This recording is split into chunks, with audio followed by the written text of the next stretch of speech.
You can clearly hear helicopters in the distance. It's 1:58 in the morning. They're attacking Fort Pula. Venezuela's capital city has been jolted awake in the dead of night, just after 1 a.m. local time. Explosions ripped through Caracas, bright flashes in the sky, deep rumbling blasts, and fires burning on the hillsides. Eyewitness videos flooded social media, showing low-flying aircraft, power outages across southern neighborhoods, and residents running into the streets as air raid sirens screamed. Unverified reports claim multiple sites were hit, including Fort Tiuna, the country's main army base, and La Carlota Air Base, a strategic military installation. Other accounts, still unconfirmed, speak of Chinook helicopters overhead, non-stop detonations, and what some describe as military-style strikes across the capital. A sudden blackout has plunged parts of Caracas into darkness, but as of now, no official cause has been confirmed, no casualties have been announced, and Venezuelan authorities remain silent. The explosions come amid heightened tensions as the United States conducts strikes on what it says are Venezuelan drug operations, moves Caracas has repeatedly denounced. One question hangs over Caracas. Was this a limited strike or the opening moments of something far bigger? This is a developing story. What I can absolutely assure you is that our comprehensive national defense system, which integrates the popular military and police forces, has consistently guaranteed and continues to uphold the territorial integrity of our nation, the peace and stability of the country, and the complete use and enjoyment of all our sovereign territories. And our people are living safely and peacefully.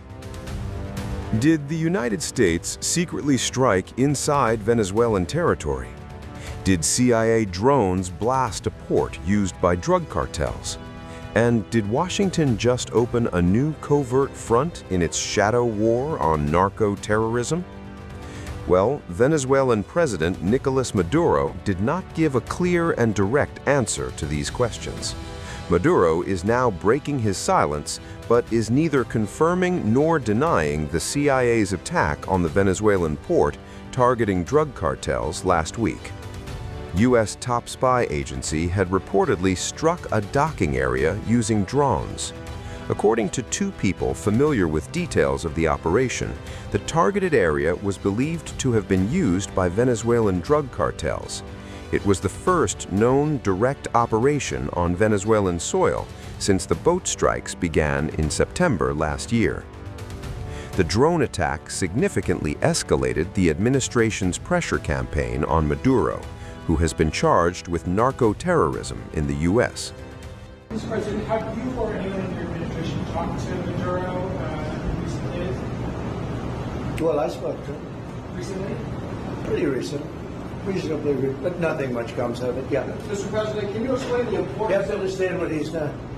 They've sent billions of dollars of drugs in. But maybe just as bad, they've sent hundreds of thousands of people in from jails, from prisons, from mental institutions and insane asylums. The drug lords, the drug dealers were all sent into our country. But think of it, what he's done.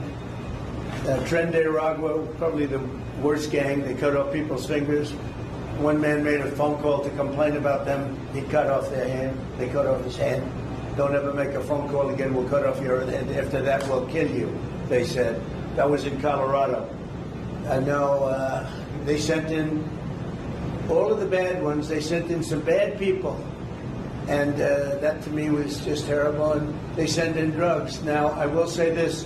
97% of the drugs coming in by sea stopped. We're trying to figure out who the other 3% are. They have a hard time getting people to pilot those boats. But 97% of the drugs coming in by the ocean, by the sea, by water are gone. Every boat that we take out, we save 25,000 lives of Americans. Meanwhile, as Trump ramped up military pressure on Venezuela, Maduro is now offering dialogue and oil to Washington. He said he is ready to negotiate with Washington to fight drug trafficking and even open Venezuela's vast oil reserves to U.S. investors. In the 20th century, with the Workers' Bank, I've been seeing speculations about a second conversation. We have only had, Ramon, one single conversation. He called me on Friday, November 21st from the White House, and I was here in Miraflores Palace.